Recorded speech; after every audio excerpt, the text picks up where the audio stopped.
Hi, I'm State Representative Bruce Ayers, and I want to thank you for tuning into my legislative update. As a state representative, I realize how important it is to be accessible and to keep my constituents informed on matters before Beacon Hill. I want to thank Quincy Access Television for allowing me the opportunity to produce this show. My guest today is State Senator Walter Timilty. He's chairman of the Joint Committee on Public Safety.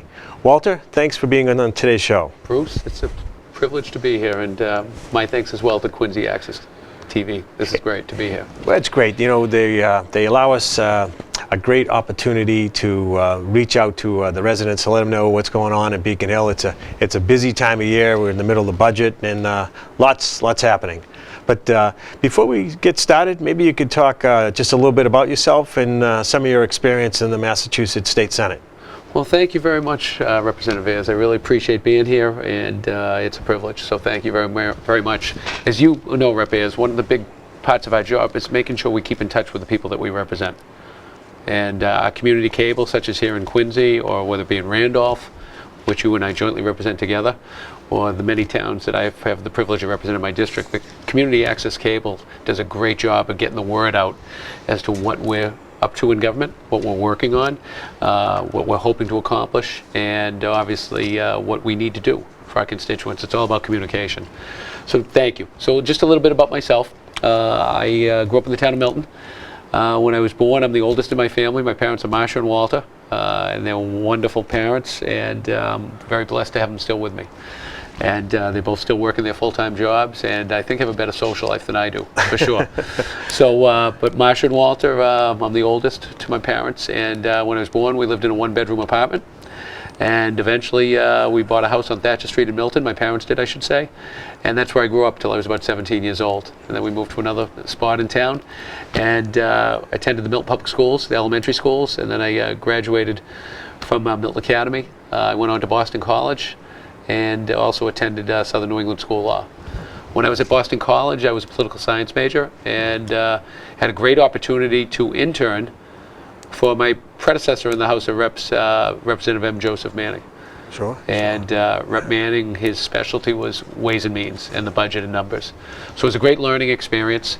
And when you combine that with the fact that my father served on the Board of Selectmen in Milton when I was a kid, my Uncle Joe served on the Boston City Council and in the State Senate for 13 years, representing Sharon and Stoughton and Norwood and Canton in Norfolk County, as well as parts of the city of Boston, I really was drawn to public service.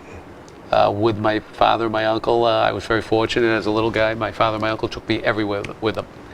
And I saw how much enjoyment they both gained from helping people. You know, as you know, Rep. Ayers, we're on weeknights, we're out on Saturday nights, we're out at meetings, we're at events that are important to our constituents that we want to support because they're great work. And a lot of nights we're driving home by ourselves at 9:30 at night, and or 9 o'clock or even 10. And as you know, I know you know this firsthand, when you've helped somebody that day, it makes for a nice ride home. Yeah. So that drew me to the business. I'm a people person. I love being around people. I love interacting with people. I love working for people. I saw how much excitement and happiness my uncle and my father gained from, working for people. And I loved the people that they were around and, meeting people every day. And I love that. I truly love it. I love interacting with people. I love listening to people, what they need, what they don't want, what their challenges are in life, and trying to work through it with them. So that drew me to public service. Well, you certainly do a great job. You have the family traits and public service in your blood. Thank you. And it's great to work with you on that. Thank you. Just like yourself. Let's talk a little bit about some of the duties as the Senate Chair of the Joint Committee on Public Safety. Can you talk a little bit about some of the initiatives that you're focusing on now? Well, certainly. As far as the duties being it is a great privilege, the Senate President saw fit to submit my name to the Democratic Caucus in the State Senate and nominated me to be the co-chair of the Joint Committee on Public Safety and Homeland Security. And it's my first term as the chair of that committee. And I tell you, it's fascinating work. It's great work, but just some of the various duties. For instance, you set the agenda along with the House co-chair, Representative Carlos Gonzalez. Rep. Gonzalez is a terrific guy. We set the agenda for the committee. We decide when the hearings will be, which category of bills are heard and which hearings, as you well know, because you're an incredibly active member of the committee, and I thank you for that, Representative Ayers. But we decide the agenda for the committee, when the hearings will take place, which category of bills, and we do hearings by category, different topics, sometimes 2 or 3 topics, but we keep the topics separate. We also decide who to send out the agenda, when it goes out, the timing of the committee, where the committee hearing will be held. Those are all things, administrative jobs of the committee. I see. And also a very important, probably the most important part, for as you well know, because you're an active participant in the committee, in order for a bill to leave the Joint Committee on Homeland Security and Public Safety, or any other committee for that matter, the 2 committee chairs have to agree to hold a hearing and have to agree to hold a poll on the bill. So it's up to the 2 committee chairs to decide when a bill is disposed of.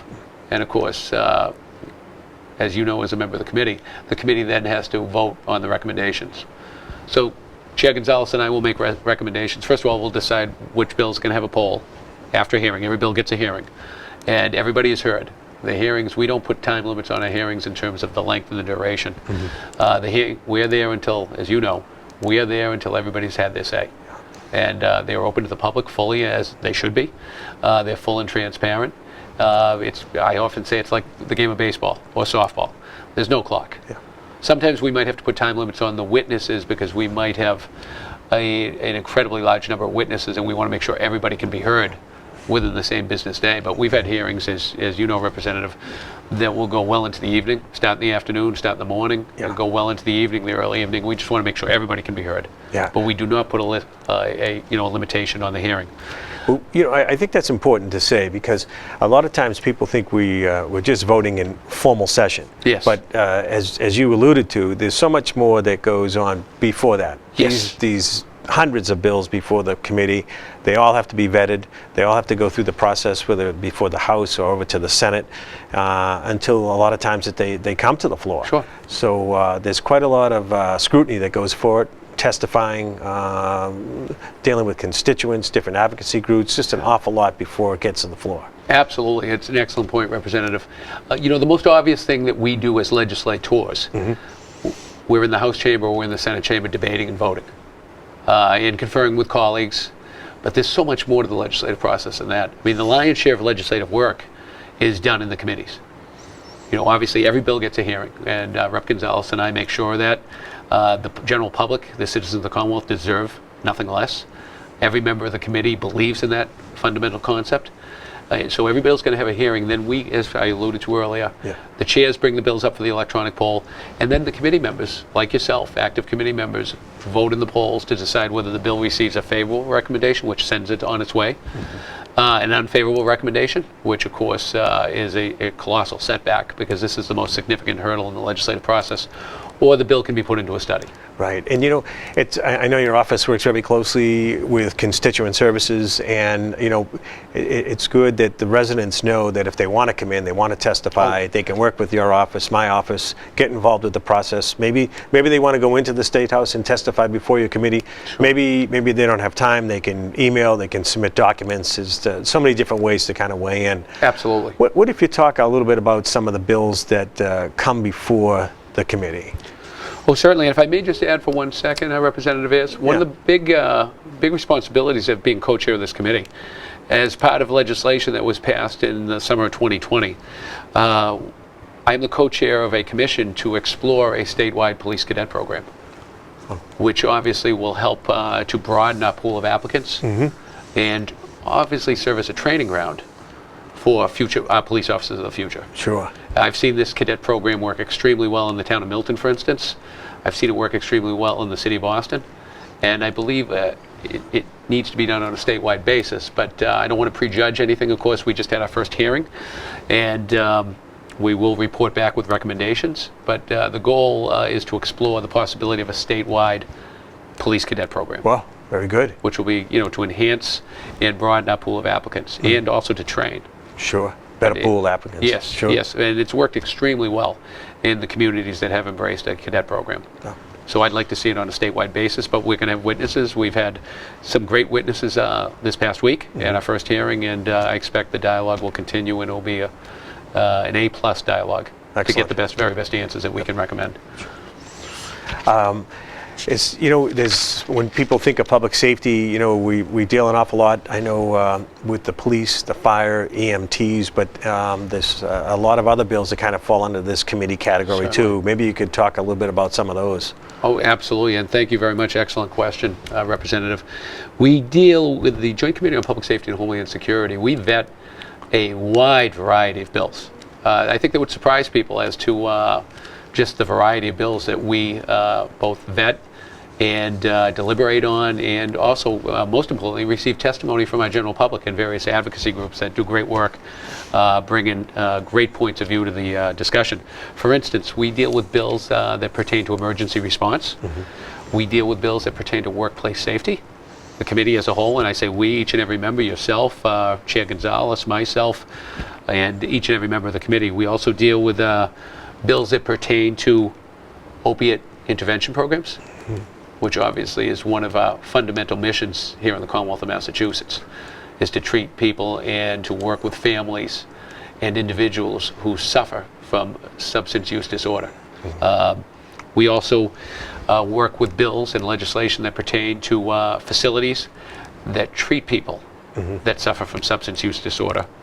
We also deal with bills that pertain to toxic chemicals and regulating toxic chemicals, and we also deal with bills that pertain to firefighter protective gear to protect our firefighters, who obviously here in the Commonwealth of Massachusetts do an unbelievable job serving and protecting us all along with our law enforcement. We also deal with bills that pertain to building standards. We also deal with bills and handle bills that pertain to elevator standards. We also work with bills and vet bills, as you well know, with fire safety and education, and in schools and college to impress fire safety and educate students all across the Commonwealth. Yeah, constant change is one thing that I've always seen in the state legislatures. One thing it's certain, it's going to change. A lot of these bills are always evolving. They have to be amended or brought up to speed.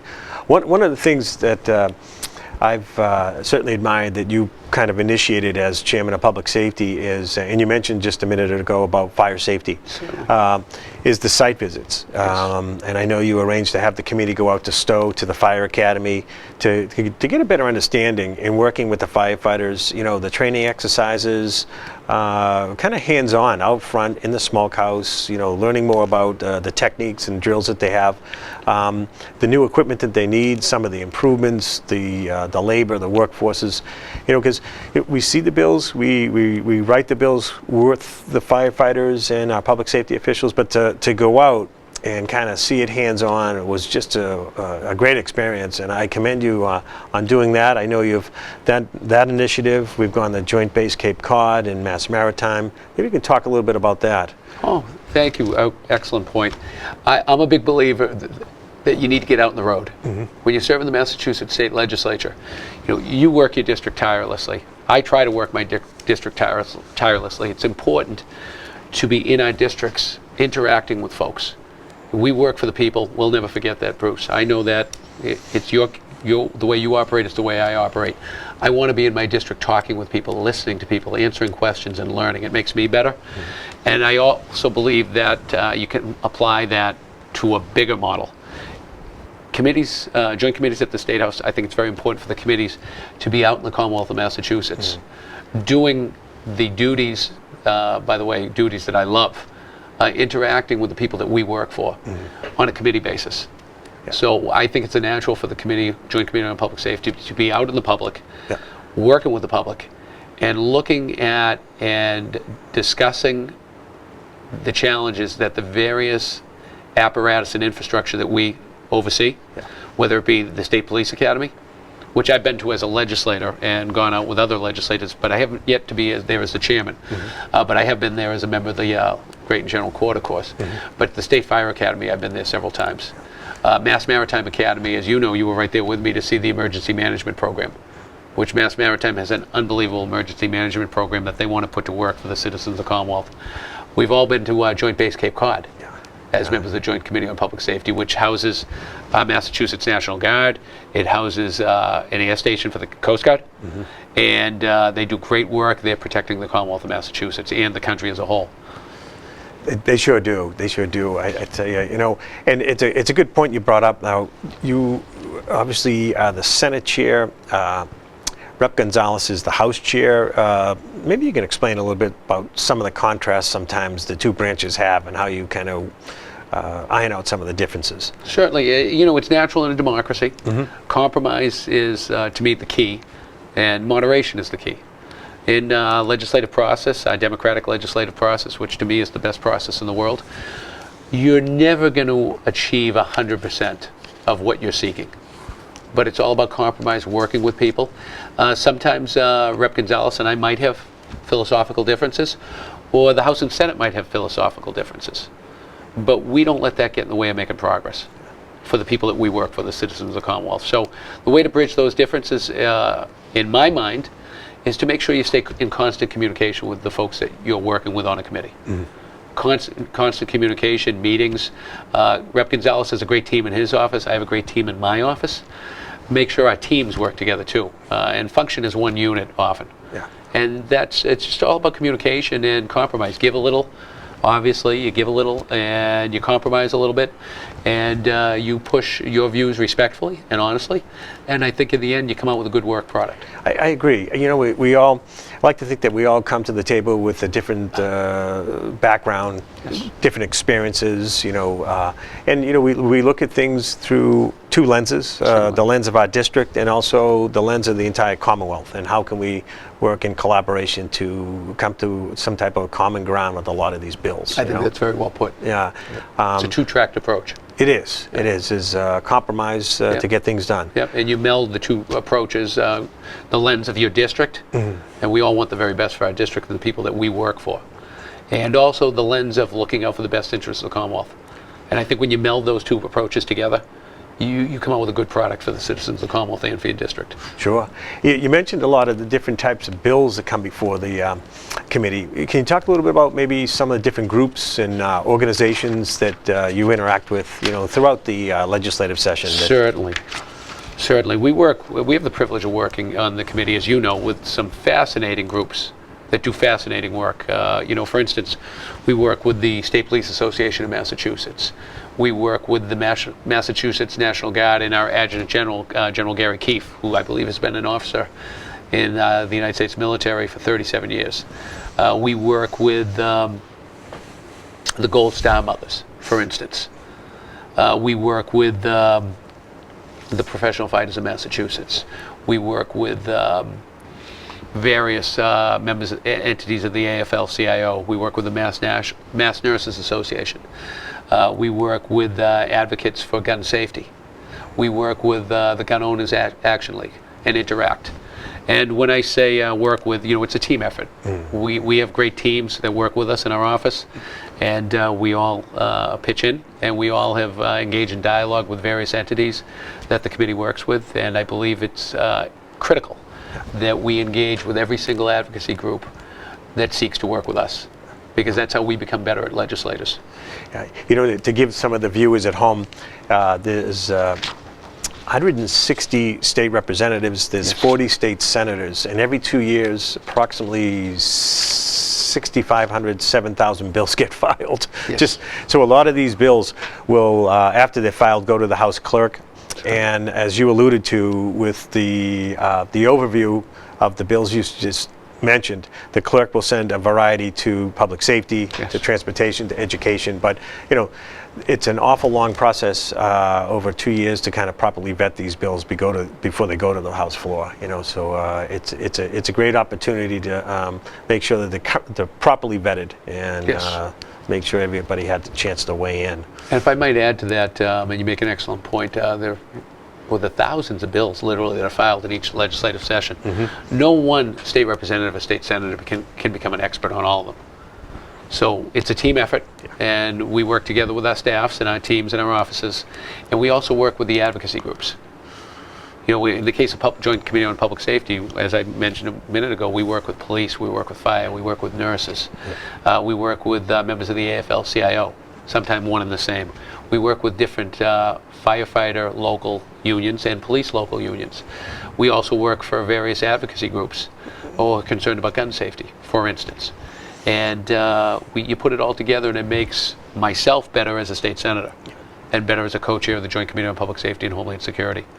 Sure, sure. You know, and you establish these relationships over the years. Yes. You get to learn more about what they're dealing with, what they're coping with, and how we can best suit their needs. You know, I want to go back a little bit to. I know you've done an awful lot of work with the National Guard. Cybersecurity. Can you talk a little bit more about that? I know you've done an awful lot of work with General Keefe. And we also work with Colonel Jason Obleton, a Quincy guy. You know, and they just do so much. I know there's been different pieces of legislation that you and I have advocated on together to help them kind of highlight some of the things that they do for the Commonwealth, you know, outside of other veterans' bills. You know, we certainly know how much they do whenever there's a natural disaster. They're always there, hands-on. This past couple of years with COVID, they were a huge help, you know, with testing, working in the schools, Yep. transporting people to the hospitals, and on the cybersecurity front there too. You know, it's just a lot that they've really rolled up their sleeves and got into. National Guard, the Massachusetts National Guard, obviously they are a military entity and they are a public safety entity. They're outstanding at what they do under the leadership of our Adjutant General, General Keefe. They just do great work, and they truly are citizen soldiers. And our Mass National Guard, by the way, I'm very proud to say, was the first National Guard founded in the United States of America. Actually, its history goes way back beyond the foundation of the great nation. Another first? Yeah, another first. And they are the first. They are the first National Guard in the whole United States of America. I've had the privilege to travel out of state with Chair Gonzalez and General Keefe to meet up with our troops from our National Guard, outstanding women and men who serve us so ably in the National Guard. And they perform combat missions, protecting our interests around the globe and protecting our liberties and our freedom. They perform anti-terrorism tasks around the globe and here at home. They also perform cybersecurity. It's not the future right now. The cybersecurity attacks and cyber attacks that have been perpetrated on our country and the Commonwealth of Massachusetts and various cities and towns, that is our present. It's not the future, it's the present. Various communities in this region have been hit with ransomware attacks by various malicious actors. In some cases, on a national level, we're dealing with, in many cases, we're dealing with rogue nations who wish this country ill. We're dealing with criminal enterprises and individual criminals who are seeking to profit from malicious acts. A ransomware attack on a city or town might cost several $1 million for the city and town to climb out of. Devastating. And make itself whole again. And obviously it's a public safety risk because these cyber attacks can shut down key infrastructure. They can shut down computers, which are obviously a part and parcel of key infrastructure. So it's very important to me to enlist the National Guard. Last summer, I had the privilege of attending the Cyber Yankee security exercises down on Joint Base Cape Cod. And I must say I had the privilege of witnessing National Guards from all around New England. All around New England, various law enforcement entities, and the United States Marine Corps and the United States Coast Guard participate in these Cyber Yankee security exercises that General Keefe and the Mass National Guard hosted at Joint Base Cape Cod. What the capabilities of the Mass National Guard in terms of cyber security and cyber warfare are outstanding and can compete with any nation around the globe. We currently have 2 cybersecurity battalions that are serving us incredibly well with our citizen soldiers in terms of cyber defense, and they can go on the offense if our nation and our commander-in-chief calls for such action. They are citizen soldiers who have expertise, various expertises in cybersecurity and cyber warfare in their civilian jobs. And they bring a wealth of experience and a wealth of professionalism to the Mass National Guard, and of course some are full-time. I believe it's extremely important to bring the National Guard's immense talents when it comes to cybersecurity to bear in protecting the cities and towns of the Commonwealth, as I know you do as well, Rep. Ayers. Back on March 27th, I hosted a roundtable discussion that you were a very active participant in, and thank you for that, at the Braintree Armory, where I brought the National Guard cybersecurity experts in to conduct a symposium for all the elected officials, many of the elected officials, I shouldn't say all, and many of the appointed officials within the Norfolk, Bristol, and Plymouth District, which I have the privilege of representing. And I wanted to create a union between the Mass National Guard and the various towns in my district to work on protection on cybersecurity and protecting these communities from various cyber attacks. Yeah. And I also, by the way, would like that to be a pilot and a model for the rest of the Commonwealth. It's something we need to do. We have the talent right here in our National Guard. And these cyber attacks, unfortunately, are going to become more acute with time. Absolutely, and it's great that you're working so closely with them, because you say, as you alluded to, devastating effects on our waterways, our power plants, our airports, critical components that could be shut down at any time. Police infrastructure, traffic infrastructure, traffic lights, medical equipment at hospitals. For instance, Sturdy Hospital in the Commonwealth of Massachusetts was hit with a cyber attack.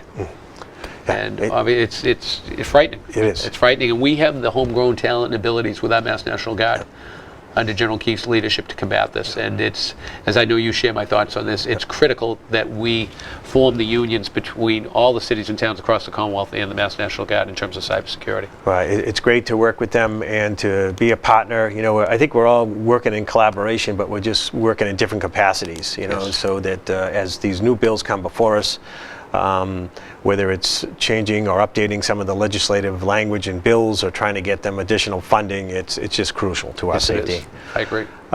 We're getting close to, you know, finalizing the $49 billion budget right now in both the House and Senate. Talk about some of the things that you have included in the budget that deal with public safety components. Well, thank you very much. That's obviously a great question, and it's the essence of what we do in the committee. I must say, big priority of mine is a Public Safety Building Authority. Representative Ayers, as we all know, public safety infrastructure, whether it be police stations, fire stations, badly are in need of repair, renovation, remodeling, and rebuild, or outright demolition and build new stations for both our police and fire around the Commonwealth of Massachusetts. And quite simply, cities and towns cannot do this on their own. So what I have done is propose a bill, and several of our colleagues have proposed similar bills, to create a public safety building authority modeled on the school building authority, which has been a rousing success here in the Commonwealth of Massachusetts, that vets applications from cities and towns for assistance to rebuild or build new schools. They have architects, they have engineers, they vet proposals. They also have a dedicated revenue source with pennies on the dollar in the sales tax dedicated to fund this. It's been a rousing success in rebuilding our school infrastructure all around the Commonwealth of Massachusetts. It also has been an economic engine in terms of the construction and the jobs that it creates. I propose to do the same thing for a public safety building authority, exactly modeled on the school building authority, to help cities and towns rebuild their police and fire infrastructure. We just put it out of the Joint Committee on Public Safety, and I thank you for your support, Representative, with a favorable recommendation. So that's a big priority of myself right now. Right now, as I know you are as well, I've been very successful in inserting various legislative amendments into various legislative vehicles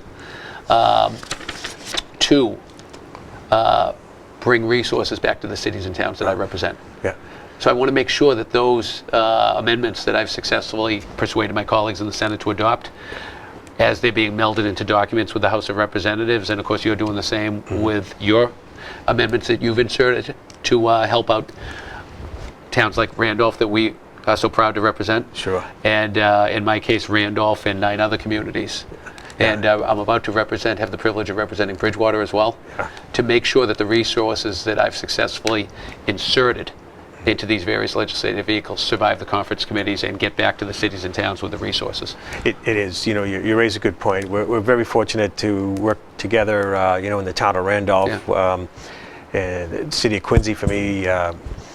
We've got great fire chiefs, great fire departments, same with the police, fire, to have that type of working relationship and to work in collaboration for legislative priorities and initiatives each year. Yes. They're telling me our time is just about up. I want to thank you for taking the time to come to the show today. There's an awful lot to talk about, you know, and I want to thank the residents who took the time to kind of tune in. You know, if there's something you'd like to get some more information on, whether it's related to public safety or some of the other issues that we're debating, up on Beacon Hill, please feel free to call my office at 617-722-27 2230. Senator, can you give your information? I'd love to. Thank you very much, Rep. I will never forget that I work for the people that I represent in Milton and Randolph and Canton and Stoughton and Sharon and Avon and Braintree, West Bridgewater, Easton, and now Bridgewater. And please call me if I can be of service or email. And my phone number at the State House is 617-722-1643. And my email address is walter.timilty@masenate.gov. Great. Well, thanks very much, Senator. We appreciate you coming in today, and we'll have you back on the show sometime soon to do a follow-up. I look forward to it. Thanks. Thank you very much, Representative. Thank you.